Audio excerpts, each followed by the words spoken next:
कहानी सुनाओ श्रृंखला में अगली कड़ी के रूप में आपके सामने प्रस्तुत कर रहा हूं स्वरचित संयोग। संयोग होते हैं, संयोग घटते हैं, यादगार हो जाते हैं और कहानियां भी बन जाते हैं। मेरे साथ भी एक संयोग हुआ, घटित हुआ, यादगार बना और आज कहानी बनकर आपके सामने है। बात 60 के दशक के उत्तरार्ध की है। उस समय युवाओं के कैरियर बनाने नहीं पड़ते थे, बन जाते थे। रीवा से बीएससी पास करने के बाद मेरी माँ को न जाने क्यों ऐसी आशंका ने घेर लिया कि मेरा भविष्य रीवा में सुरक्षित नहीं है। उन्होंने कड़े शब्दों में मुझसे कहा था, दुनिया के किसी भी कोने में जाकर पढ़ो पर रीवा छोड़ दो। माँ का आदेश था और उसमें संशोधन की गुंजाइश होती नहीं थी, लिहाजा नई जगह की तलाश शुरू हुई। यह तलाश सागर पर एप्लाइड जियोलॉजी के एमटेक कोर्स में दाखिला पाकर रुकी। इस तलाश में बचपन से अब तक के साथी विजय और कुमुद हमेशा की तरह सागर की यात्रा में भी मेरे हमसफर हुए। विजय रीवा के राजपूत जमींदार परिवार के लाडले थे और भविष्य की चिंता से आजाद थे। सुदर्शन व्यक्तित्व वाले विजय का वैसे तो अंग्रेजी से मधुर रिश्ता नहीं था, पर वो अपना परिचय अंग्रेजी में ही देना पसंद करते थे और खुश होने पर वेरी गुड का ही इस्तेमाल करते थे। तबीयत से बिंदास था और अच्छी शक्लें देखकर भी उनके चेहरे पर वेरी गुड जैसा ही भाव आता था। रहे कुमुद, तो कुमुद ब्राह्मण परिवार से जो ट्रांसपोर्ट व्यवसाय में था ताल्लुक रखता था। उसकी सबसे खास बात उसकी हाजिर जवाबी थी। हम तीनों ही सागर आए थे। ये अलग बात है कि इंटरव्यू केवल मेरा था, ये दोनों मेरा हौसला अफजाई करने के लिए आए थे। हम तीनों ही एडमिशन से खुश थे और साथ ही थोड़ा अनमने भी कि रीवा का साथ छूटेगा। खैर, लौटने के लिए हम तीनों रेलवे स्टेशन पहुंचे थे। उस जमाने में भोपाल बिलासपुर पैसेंजर ट्रेन चला करती थी, जो हमारे लिए सुविधाजनक थी, क्योंकि मुझे माँ के पास शहडोल जाना था और बाकी दोनों को रीवा। मेरे लिए सीधी ट्रेन थी, पर रीवा के लिए कटनी से बस से जाना पड़ता था। फिर भी 3-4 घंटे का सफर एक साथ ही गुजरने वाला था और हम इसी में खुश थे। उन दिनों रेलवे प्लेटफॉर्म और ट्रेन दोनों में ही, और खासतौर पर जब पैसेंजर ट्रेन आज की जैसी भीड़ नहीं होती थी और आप आराम से टहलते हुए अपने लिए जगह तलाश सकते थे। हम तीनों भी यही कर रहे थे कि विजय ने एक डिब्बे में चढ़ते हुए मुझे और कुमुद को भी आने का इशारा किया। हम दोनों ने विजय के संकेत का पालन किया और विजय के पीछे पीछे उस डिब्बे में सवार हो गए। डिब्बे में जहां विजय खड़ा था, वहां पहुंचकर हमने पाया कि एक बुजुर्ग महिला, एक युवती बैठी हुई थी। महिला और युवती के पहनावे से अंदाज लगाना मुश्किल नहीं था कि वो किसी सम्राट एवं संपन्न पंजाबी परिवार की सदस्य थी। महिला के चेहरे पर न जाने कैसा आकर्षण था कि अनायास ही मेरे हाथ अभिवादन के लिए उठ गए। मैं खुद भी किसी अनजान के लिए किए गए अपने इस व्यवहार से चकित था। मेरा अभिवादन उन्होंने स्वीकार किया, जो उनके संस्कारी होने का परिचय दे गया। अपनी बर्थ पर बैठते बैठते ध्यान महिला के साथ बैठी युवती की ओर गया। सुडौल, सुंदर और गौर वर्ण वाली युवती जिसे देखकर कोई भी आकर्षित हो जाता था। और मुझे विजय की इस डिब्बे के चयन का कारण भी स्पष्ट हो गया था। उसके चेहरे पर हल्की सी उदासी की झलक थी, जिसने उसे और भी आकर्षक बना दिया था। मैं थोड़ी देर उसे देखता ही रहा और महसूस करता रहा कि इसमें कुछ तो दूसरी लड़कियों से अलग है, पर क्या अलग है पता नहीं। तभी कुमुद, जो हम तीनों में सबसे ज्यादा खुली तबीयत का था, ने बातचीत की शुरुआत की थी। आंटी जी, कहाँ तक जा रही हैं? सफर में हमेशा बातचीत का सिलसिला इसी सवाल से शुरू होता है। मुझे पूरा यकीन था कि मेरे दोस्त को पूछे गए सवाल में कोई दिलचस्पी नहीं थी, वह केवल सिलसिला बनाने का जरिया था और उसके इस प्रयास से हम सभी खुश थे। सवाल पूछा गया था तो जवाब भी आना ही था। बिलासपुर तक जाएंगे तुम बेटा? उनकी आवाज में अपनापन था और चेहरे पर गंभीरता थी। आंटी, मैं और विजय तो कटनी उतर जाएंगे, पर मुन्ना आपका शहडोल तक साथ देगा। कुमुद ने जवाब देते हुए इशारे से तीनों का परिचय दे डाला। शायद उनका ध्यान पहले से ही मेरी ओर था, और परिचय जानते ही उन्होंने हल्के से मुस्कुराते हुए पूछा था, तुम्हारा नाम मुन्ना ही है या कुछ और भी है? मैंने देखा इस बात पर वो युवती भी मुस्कुरा दी थी। जी जी, मेरा नाम नरेंद्र है। पर ये हमारा तो प्यारा मुन्ना ही है। कुमुद ने चुटकी लेते हुए और घुलने मिलने का प्रयास किया था। कुमुद वैसे भी लोगों से जल्दी दोस्ती बनाने में माहिर था। मुझे असहज होता देख कुमुद ने बात संभालते हुए कहा था, पर हम सारे दोस्तों में पढ़ने में सबसे होशियार यही है। आज भी इसका एडमिशन एमटेक में हुआ है। यस, करेक्ट, विजय ने अपने अंदाज में पुष्टि की। थोड़ी देर में ट्रेन चल पड़ी थी और हमारी आपस में हल्की फुल्की बातचीत चली और बात करते करते हम तीनों झपकी लेने लगे। किसी स्टेशन पर ट्रेन रुकी। उसके रुकने और प्लेटफॉर्म से आने वाले शोर ने हमारी झपकी को तोड़ दिया था। मेरी आंखें खुली और मैंने पाया कि आंटी मेरी ओर देख रही थी। मुझे देखता हुआ पाकर वो मुस्कुराई थी। मैंने नींद आने की सफाई दी थी। आंटी कल सुबह इंटरव्यू देने के बाद विजय के चक्कर में एक के बाद एक 3 फिल्में देख डाली, फिर सुबह तक गप मारते रहे। कोई बात नहीं बेटा, दोस्तों के साथ तो ये होता ही है। आंटी 3 फिल्में विजय ने शम्मी कपूर की ही दिखा दी और अब याद करो तो समझ ही नहीं आ रहा कि कौन सा सीन किस फिल्म में था। कुमुद ने विजय की ओर इशारा करते हुए शिकायत की थी। अरे भाई, मुन्ना को शम्मी कपूर पसंद है, विजय ने अपने बचाव में फरमाया था। इसी बीच हमारे डिब्बे के सामने चाय वाला आ गया था।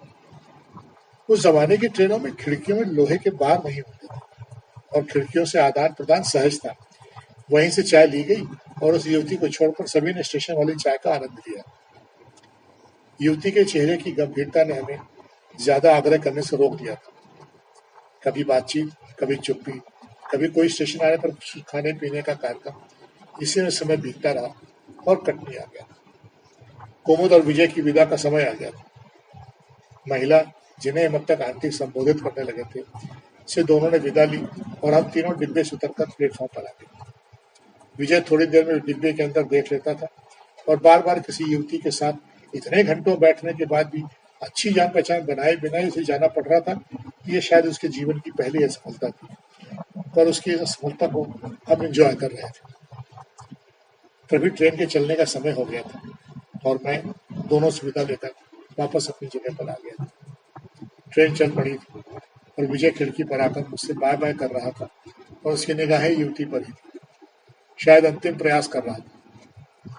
प्लेटफॉर्म के गुजरने के बाद मैंने उन दोनों की तरफ देखा था और फिर एक बार मुस्कुराहट का आदान प्रदान हुआ था, जिसमें नई बात यह हुई थी कि इस बार युवती ने भी हिस्सा लिया था। मुझे इस बार माहौल थोड़ा सा सहज लग रहा था।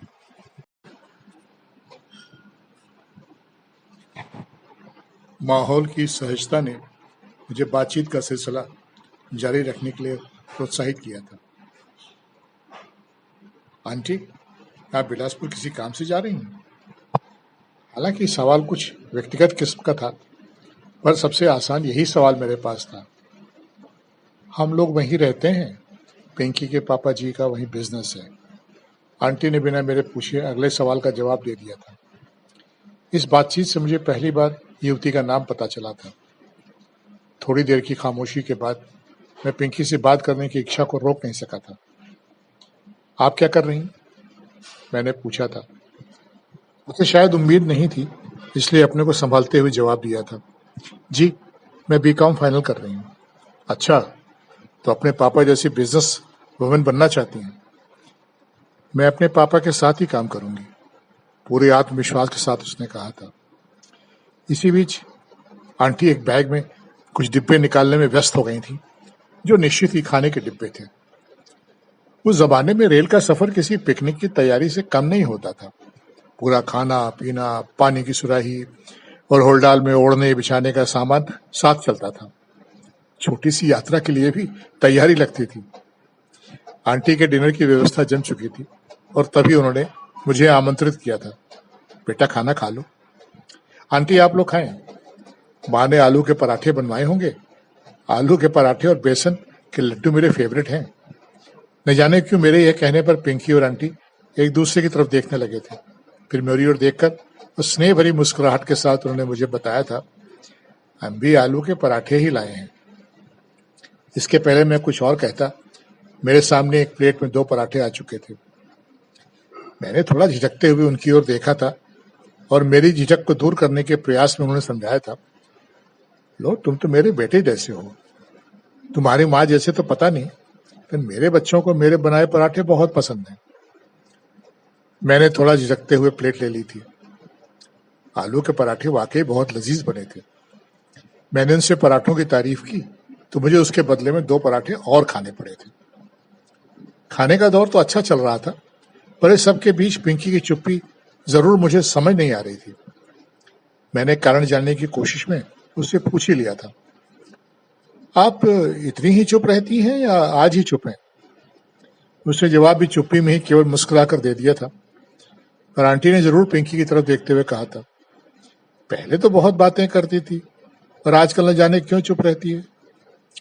खैर, खाने का सिलसिला भी रुका ही नहीं था कि आखिरी कड़ी के रूप में बेसन के लड्डू आंटी की स्नेह भरी मुस्कान के साथ मेरे सामने थे।